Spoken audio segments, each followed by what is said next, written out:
guys, it's Bird Nerd here, bringing you guys another video, giving you guys an update on the zebra finches. These are all chicks that we have here in the holding cage that are getting ready to go out into the aviary. This is just a small handful of the chicks that we've had this year. Some we've sold, some are still with the parents, and I have another cage here full of babies as well. So we've had some good success and excited to share this success with you guys. What this video is going to be about is answering some questions that you guys have given me on breeding zebra finches, okay?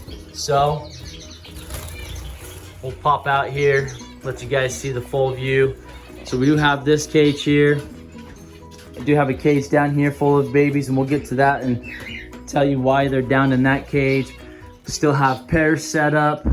We've sold quite a few of our chicks, actually. Probably about half of the chicks that have fledged have already sold. Some of these chicks here I'm keeping, so that's why I have them there, just waiting for them to molt out. They're getting ready to go out into the aviary so they can get some good exercise, get strong, and then we'll probably end up selling some of them. So excited for you guys to be here. I've had a lot of feedback, a lot of questions and comments on zebra finches. These guys are really popular, and people are having great success with them. You know, they're easy birds to breed. They're like rabbits. That's kind of what we compare them to, is, you know, they're of the rabbit world. They have so many babies. But also, we've had a lot of questions just on how to breed them, nesting material, how soon after once they built their nest that they lay eggs, all of that stuff. So we're gonna answer some of those questions for you today. And there's my male jumping out there. He's a big boy. He's one of my bigger males, and he's given us some really good babies. So he's easily double the amount of a normal zebra finch. I would say almost triple. And there's still English zebra finches that are out there that are way bigger than this guy. So one day I'll get my hands on some of them. They're not readily available in my parts, but if I find some, they will be purchased. That is for sure. So what I'm gonna do, we're just gonna do a really quick run through, show you guys the zebra finches, what we have still set up. And then after that, what we're gonna do is I'm gonna answer some of the questions that you guys have given me. They're just really simple questions, but I get asked these questions a lot, and so hopefully this will help clear up a few things for you with breeding your zebra finches. So we'll start up here. This is one of my original pairs that we have here. They are great parents. They have already given me one clutch, and they are sitting on eggs for their second clutch right now. So both of them, or the male I know at least, is split to black cheek, because I was able to get some black cheeks out of one of his babies from last year. I paired it up with one of my black cheeks, and we got all black cheek babies. So I know that he for sure is split to black cheek, and there's a good chance that the female is as well. So the female is a chestnut flank white. That's why she is all white. The male is a normal wild type coloring, so he has the orange cheeks, the orange flanks on the side, and the breast bars down the middle. Okay, he is a normal gray, so he has that darker gray color. So a lot of people have asked me on the chestnut flank whites how you get babies that are all white. So it is a recessive gene. So because my male is not split for chestnut flank white, or not split for that white gene, all of the babies that come out are normal gray. And if I remember right, I'll have to get it right, the female babies, or the male babies, are split or carry that recessive gene for chestnut flank white. So if you were to put them back together with a white female, then you would get white babies. So and I'm not sure, I think in some cases the females can't carry it. In other cases, they can. I'll have to freshen up on the genetics of the chestnut flank white gene, but that's where we're at with these guys. Come in here. So it's basically the exact same pairing that I just showed you. So my male is a normal wild type, and the female is a chestnut flank white. She's sitting on eggs at the moment and is very diligently sitting on them. So I have this pair that are the exact same. You can tell the male just went back in. They're sitting on eggs as well. I haven't candled either of these 2 eggs, but we'll see. We'll give it another week probably, and then I'll candle them, just because they just barely started sitting. Here's some of the young that we started the video off with. If we come down in here, we'll look at it. We've got some normal grays, and then we have 2 black cheeks in there, and the black cheek have English genes in them, so they are a bigger bird. They're not quite as big as the English, but my goal is to eventually, a few generations down the line, to get these black cheeks just as big as my normal English birds. So that is the goal. We're one step closer. Here we have a silver black cheek pair. Let's see if we can get it to focus. Come on, buddy. Focus for me, focus. There we go. So we do have a normal black cheek pair. Well, this is a silver black cheek pair. You can see that their black markings are a lot lighter. So she is in the process of laying eggs right now, actually. Last I checked, she had 2 eggs in there. This pair did foster out some English babies from me. Some of these guys, actually. So I haven't gotten them to raise their own chicks yet because they were fostering. So I'm hoping this round they can raise a set of their own chicks, and then we will split them up. Down in here, we have a black cheek male and then a gray female that is split to black cheek. They do have 1 chick in the nest, you can see right there, and you can see that the chick has a black cheek on it. Let's see if we can get us a better view here.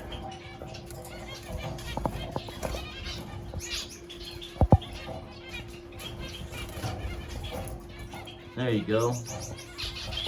It's a little warm, but they're doing good. So that baby does have a black cheek on it, so that just proves out that she was split to black cheek. Down here, get up in there for you guys. So this is a normal gray hen that is English, and then a male chestnut flank white that is split to English, so he does have some English lines in him. He's not quite as big as the female, but hoping to get some more of that chestnut flank white, so that's why I have him paired up with her.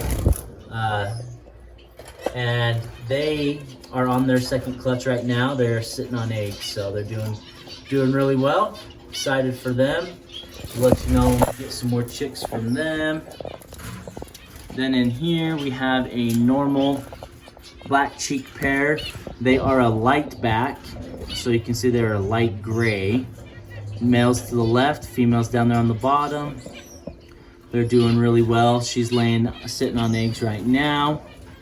Excited for them and what's to come there. Trying to think, I think that's all. Oh, here's got a pair in here. There we go. So they are on their 2nd clutch as well. The male just rebuilt the nest and she is laying eggs. So they gave me 3 chicks before, and those 3 chicks we will highlight down here. And they're doing nice and well there. So that male is just really pretty. He's got some good markings on him. And they gave me 3 different types of babies, so be kind of interesting to see there. So down here, I have another pair. This is a black cheek pair, so you can see my male there on the left. He has a normal black cheek and a dark normal gray. And my hen, she is a fawn black cheek and I think she is a silver because she's got those really light markings on her. You can see she does have a black cheek, but there's really light markings. And they have 7 chicks in that little tiny nest right there. You can just see it's a big black hole because there's so many babies in there. And they've done such a good job at keeping them fed. 4 of the chicks, let's see if we can, there we go. 4 of the chicks are from this pair. And then the other 3 actually are from one of my English pairs that they sat on their eggs, and literally the day that the chicks were hatching, the male decided to rebuild the nest and buried them with nesting material. And I happened to just barely catch it, and I pulled all the nesting material off, and the one chick had already hatched, was still alive, and the other 2 eggs were still warm. So I pulled them and I threw them in there, and they all hatched the same time. It just worked out that way. And so mom and dad have done really well. I normally don't breed in these small cages like this, but I had put this pair here because I actually was planning on selling them. And the hen, literally like 2 days after I had paired them together, started laying eggs on the ground. So I just threw the nest in there, and they went right to the nest literally like the next day, and I had eggs in there a week later, and that's where we're at. So typically I don't like to breed in these cages. I'm only letting them do this 1 round and they're out. I probably will still end up selling this pair just because they were extra, but really excited with the chicks that they gave, so or the chicks that they have. So down here, so this is one of the babies, or cage with the babies. So usually what I like to do is I'll pull the babies out from their parents, I'll put them in a cage like this, and I'll keep them in there for about 2 or 3 days, and I make sure that they're all eating, and they all have been eating and doing really well. And then what I do is I transfer them into a bigger cage like this for another few weeks. Just make sure that they're independent, make sure that they're all molting properly, getting the right stuff they need. And then it just better helps me assess, you know, which ones that most likely I'll try and keep, which ones I set up or that I'm planning to sell. And I'll either sell them right here, or what I'll do is I'll then send them out to the aviary, let them fully molt out, get some exercise for a month or 2, and then I'll sell them. So that's kind of what I do, my process with the zebra finches. So this is just a little temporary cage for them, just to make sure that they're eating before I put them in with anyone else. So that's where we're at with these guys. So these 3 here on the left, those 3 are the siblings of my top pair up there with my male. So they gave me a pied baby, they gave me a chestnut flink white baby down on the bottom, and then a fawn, okay? And then these other 3 here, so these 2 right here, they're brother and I think they're brothers, both are males. And then this one is a female from another pair, and this one also is a male from another pair. You can see these 2 right here, mom and dad were ready to nest and they were starting to pluck. So I was able to pull them out, and those feathers will grow back, and they're already growing back pretty quickly. If you zoom in here, you can kind of see that they are growing back. They did get plucked pretty good, but in about a week you won't even be able to tell, and they'll be back to normal. So if the parents do start plucking like that, you can either separate the parents. I usually put the male with the chicks, and the male will finish weaning, and then you can put your pair back together and they can do a second clutch. Or if they're old enough like this, I just pull the chicks. Luckily, the parents didn't start plucking them until the week that I pulled them. So thankful for that. And they were already starting to eat on their own, so I just pulled them out. So a couple of these babies, especially this one up top, he's got some really good size. So I will probably be holding on to him. This one's got some good size as well. These are the 2 brothers. So this one down here also has some good size. So my pied and my fawn and my chestnut flink white, those are normal zebra finches. Just look at that size. Look at that size difference. They are the exact same age, and that one is half the size as the English one. So So that's a good little size comparison for you guys as to normal body type English or zebra finches compared to an English zebra finch baby. So definitely have quite a big size difference on them. So okay, so real quick, let's answer some of these questions that I've gotten from a lot of people that have watched the videos here. One of the questions were, once you've paired them together and they've built a nest, how long does it take until you see eggs? And really,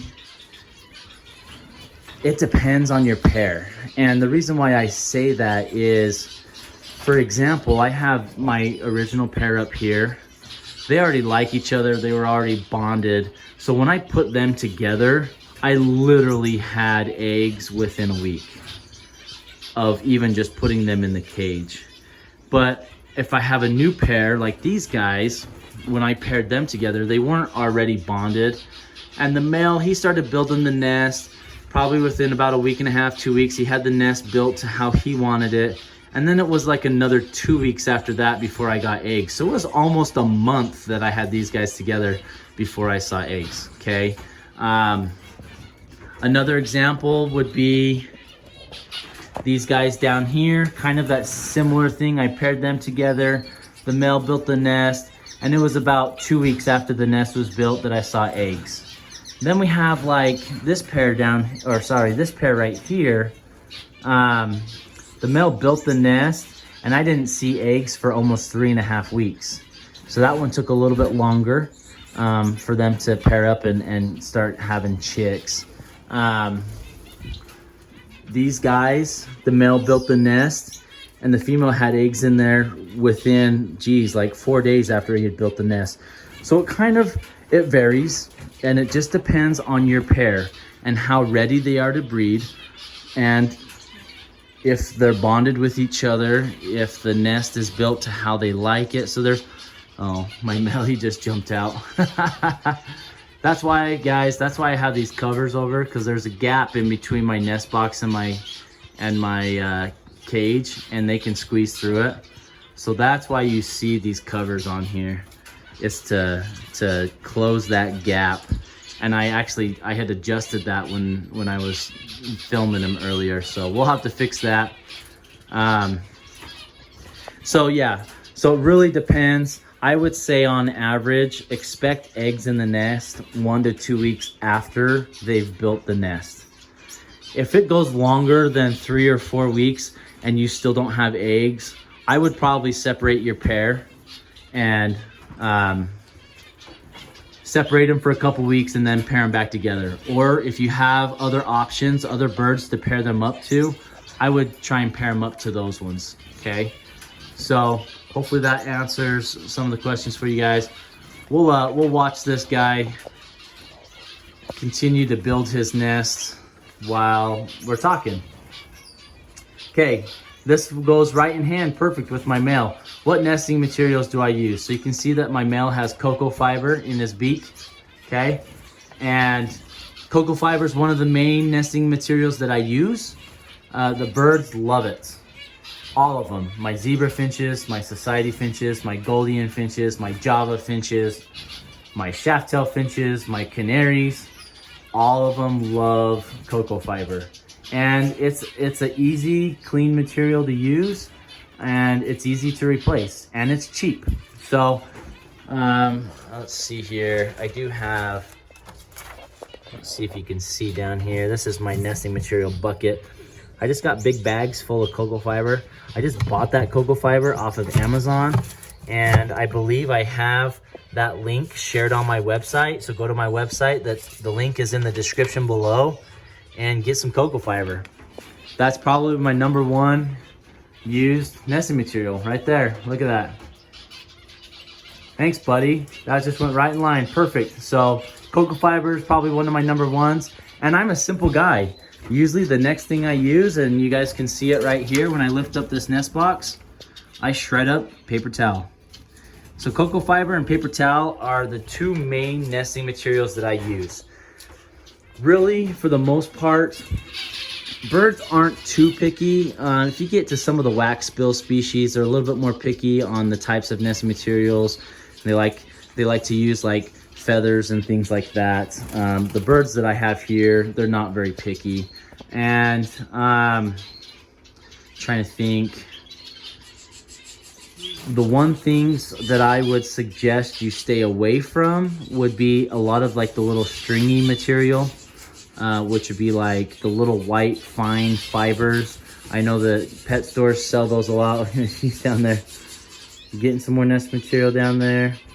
So a lot of like the little thin, small white fibers that a lot of the pet stores sell, or stringy material like yarn, that sort of thing, I would not recommend using those, because that material can wrap around your bird's feet or toes really easily, cut off the circulation, and then you're losing toes and feet due to the nesting material. So I would not recommend using that.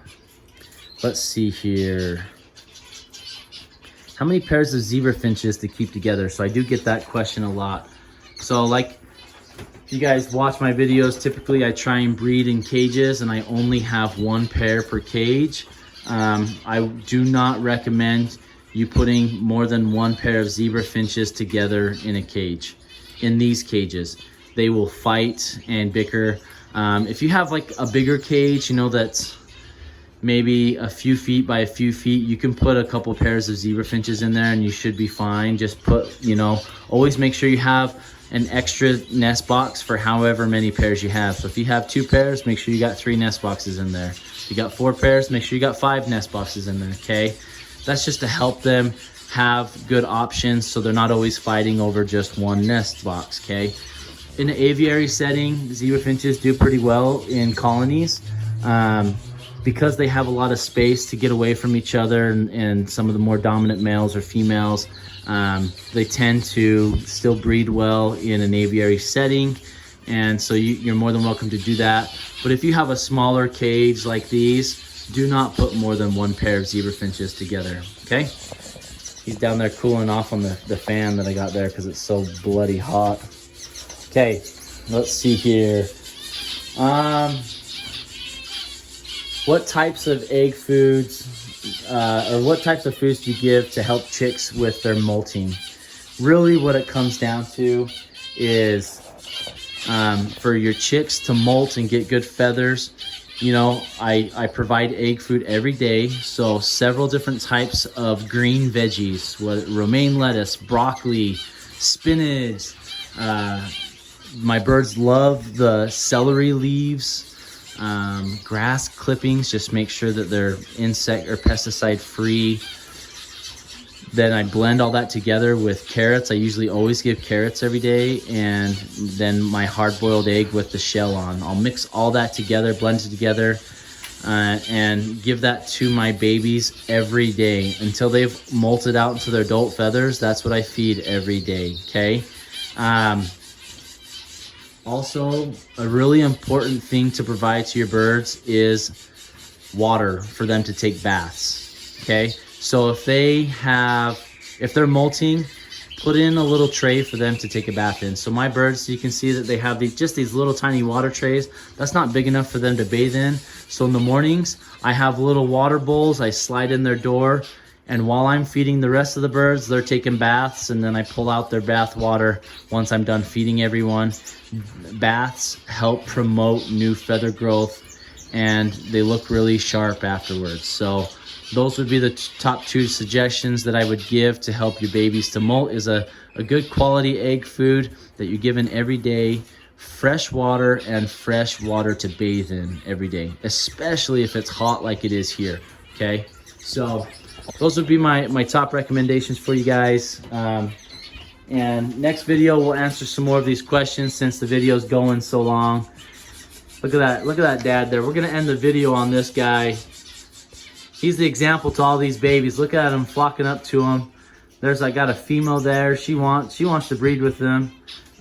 He's the macho man of the bird group. He is the top dog, the alpha male, I guess you could say. Every female that I've ever put him with has bred within a week, so they love him. So you can see that other female down there. She's wanting to breed with them. She really wants it. So anyways, hope you guys enjoyed this video. Appreciate you guys watching. Please keep your birds safe and healthy. Hope everyone's being safe and healthy with all the COVID stuff going around nowadays and the craziness in the world. Appreciate that we can all watch birds and have something in common. And appreciate you guys' support on this channel. Like and subscribe the video. Send it to your friends that have birds. Let them know, you know, that we've got a lot of things in common. Appreciate you guys, and we'll see you next time.